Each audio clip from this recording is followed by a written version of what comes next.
Então, plotando essas curvas, vou voltar uma transparência, quer dizer, colocando no gráfico essa função P de T, ou essa, certo? Eu tenho essas curvas aqui. Essa curva preta é a curva da linha de saturação, e essa vermelha, azul, verde, etc., são para diferentes frações volumétricas de líquido. Ok? Então, por exemplo, vamos supor que a gente defina como pressão de operação essa linha aqui, certo? Como eu disse, essa linha vermelha aqui é para 99% de líquido no reator. Essa verde é uma linha especial porque ela toca aqui a linha de saturação, 96,5, e uma linha a 96 seria alguma coisa como essa linha pontilhada que está indicando aqui, quer dizer, começando na região de líquido comprimido e na medida em que ela se torna, ela gostaria de se tornar bifásica, né, ela segue então a linha de saturação. Okay?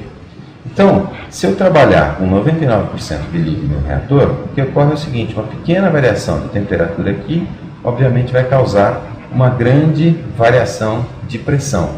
Já trabalhando com 96%, por exemplo, uma variação de temperatura aqui, seja como for, vai causar uma pequena variação de pressão, certo? Então, esta é a fração volumétrica ideal de trabalho. Por quê? Maior que isso, né? Quer dizer, mais ar do que isso, ou menos água do que isso, eu vou trabalhar nessas linhas aqui, nessa roxa, nessa linha verde, tá? E eu vou ter pouca eficiência volumétrica, quer dizer, no meu reator vai caber menos bagaço de cano. Então não é interessante trabalhar aqui. Interessante é trabalhar com a maior quantidade de água possível. Nessas quantidades aqui, 96,5, 98, 99, eu tenho problema de controlabilidade, como está sendo mostrado aqui. Ou seja, se eu trabalhar com muita água no reator, 99%, uma pequena perturbação na pressão vai tender a ser amplificada como está aqui. E de fato isso ocorre nos experimentos que nós fizemos, né? A pressão começou a oscilar de forma crescente até que a válvula de segurança abriu. Já se eu trabalhar com uma fração volumétrica menor, uma quantidade menor de água, 93%, ou no limite 96%, como eu mostrei, qualquer perturbação na pressão tende, na verdade, a ser amortecida. Então, essa é uma região estável de trabalho, certo?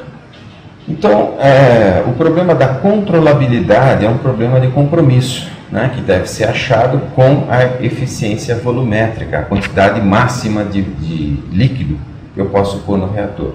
Então, em termos de controle, eu preciso tomar cuidado para injetar ar ou remover ar do reator para assegurar condições ideais de operação, ou seja, trabalhar perto daqueles 96% de ar. E esse ar, na verdade, ele pode vir entranhado, né, na biomassa que está sendo injetada no reator. Um outro problema importante é que as técnicas tradicionais de P&D não vão funcionar nesse tipo de problema, porque ele é fortemente não linear. O que a gente está pesquisando agora é o uso de redes neurais para modular os ganhos de um controlador P&D ou partir para uma lógica difusa de controle desenvolvida especificamente para esse problema. Nós estamos testando essas duas, nós já testamos essas duas abordagens, a rede neural modulando um P&D e o controle de lógica fuzzy, nós já testamos em outros problemas também fortemente não lineares com muita vantagem. Então a nossa aposta é desenvolver esse sistema de controle baseado nessas duas técnicas já testadas. Antes disso, ou juntamente com isso, a gente está fazendo a otimização dos parâmetros de operação. Quer dizer, quais são as pressões ideais de trabalho, temperaturas ideais de trabalho, que promovem a fragmentação da biomassa, a liberação daqueles, pelo menos da celulose e da hemicelulose, para posterior hidrolisação, certo? Com o mínimo gasto energético.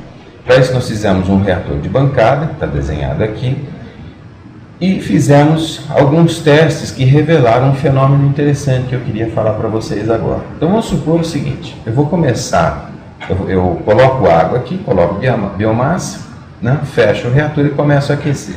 Então eu saio, digamos, da pressão atmosférica a 25 graus, seria a temperatura ambiente, começo a aquecer, essa aqui então é a região de líquido comprimido, até chegar aqui na linha de saturação.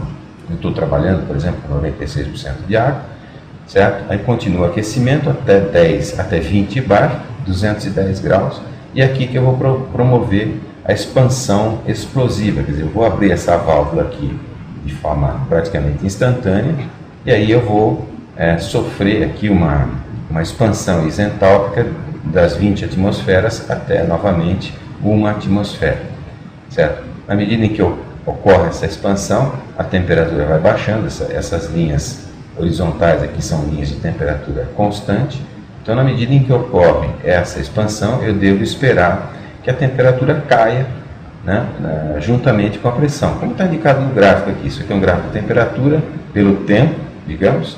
Então o que eu esperaria é isso aqui, eu abro a válvula, imediatamente ela começa, a pressão cai e a temperatura começa a cair também.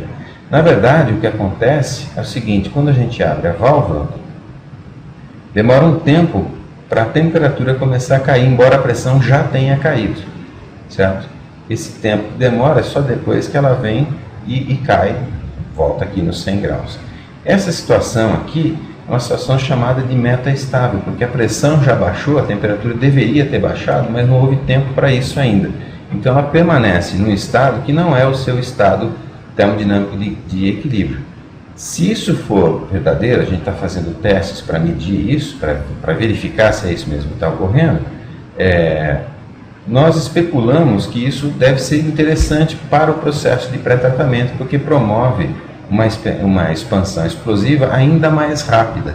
Portanto, a água tem menos tempo de migrar dentro da biomassa.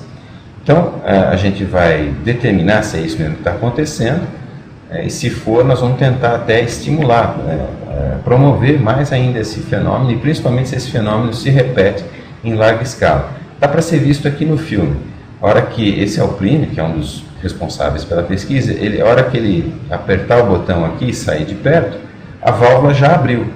E vocês vão ver que vai levar um tempo para o vapor sair aqui da... Ó, tá vendo? Ele saiu, é só agora que começa a sair o vapor.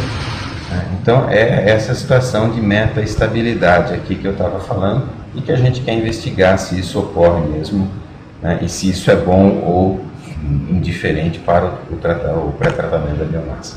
Alguns testes foram feitos com esse reator de bancada, então aqui são só testes de qualificação, não é nada muito conclusivo, né? Nós fizemos testes a várias temperaturas, a várias pressões, certo?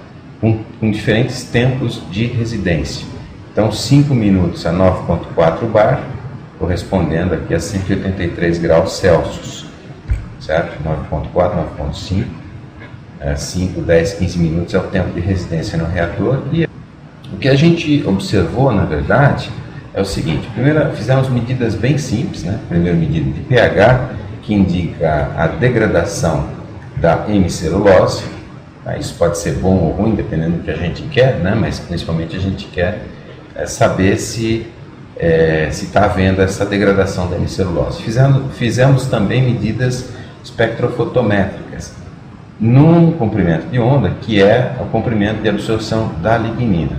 Tá? Obtivemos valores altos, aqui de 1,14 a 1,61, mostrando que realmente está havendo liberação de lignina, porque está havendo essa absorção, certo? E de fato o pH, conforme a gente vai aumentando a temperatura, certo? O pH vai diminuindo, mostrando que está havendo sim degradação da hemicelulose. Esses testes, o intuito deles foi só qualificar, quer dizer, determinar se os fenômenos estavam ocorrendo como o previsto, certo?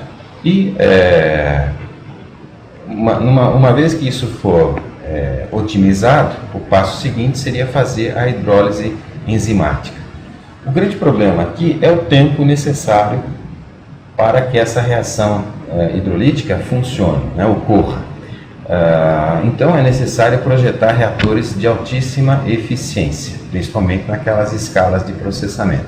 Então, quais são os problemas de engenharia que nós estamos tratando no momento? Em primeiro lugar, a dispersão dos tempos de residência. Isso é extremamente importante, porque se o reator é pequenininho, de 1 litro ou 1,5 litro, como esse reator de bancada que eu mostrei, todas as partículas que estão viajando dentro do reator, que estão se movimentando dentro do reator, vão ter praticamente o mesmo tempo de residência, aqueles 15 minutos, 10 minutos que eu mostrei.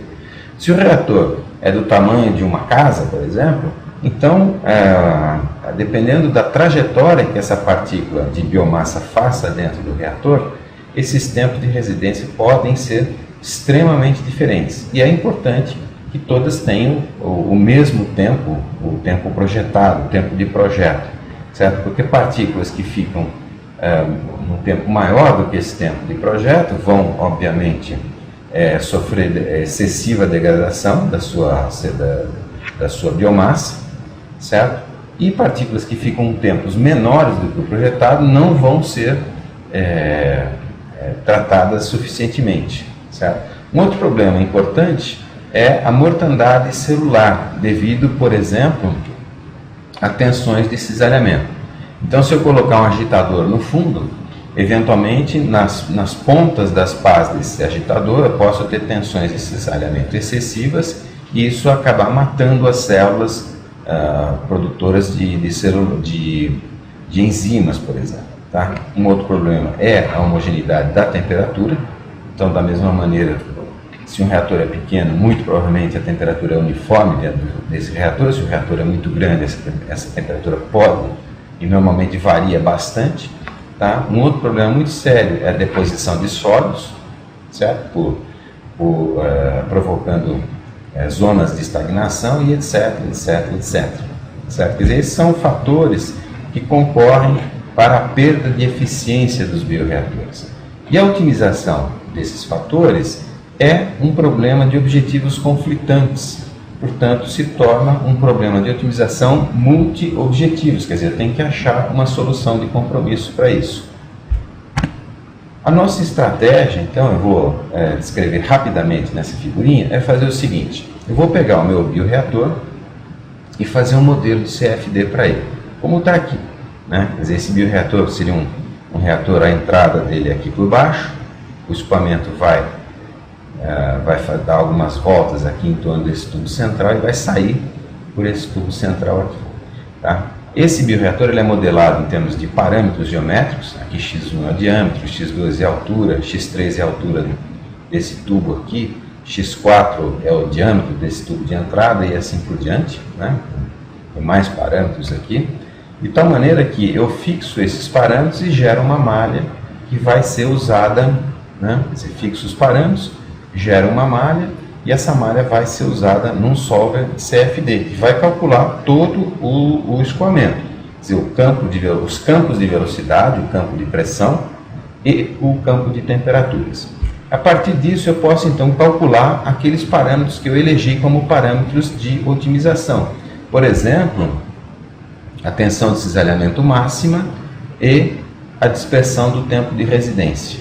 Certo? Com esses dois parâmetros, eu entro num método de otimização, que pode ser um método exploratório do tipo algoritmo genético, que é o que está sendo usado agora, na verdade. Esse método, então, vai produzir correções nos parâmetros geométricos, quer dizer, um novo x4, um novo x3, um novo x2 e um novo x1. Tá? Então, meu reator se altera e o processo continua até que eu atinja um nível de otimização satisfatório. Se tratando, então, de uma otimização multi-objetivo e com objetivos conflitantes, o que se espera, né, cada pontinho desse gráfico aqui, na verdade, é um ponto, corresponde a um conjunto de parâmetros aqui, x1, x2, x3, x4. E eu vou buscar, para otimizar, essa chamada aqui, a fronteira de Pareto, que são, então, os meus reatores otimizados do ponto de vista aí desses dois objetivos. Eu quero só detalhar um pouquinho o que é essa ideia, esse método de Pareto.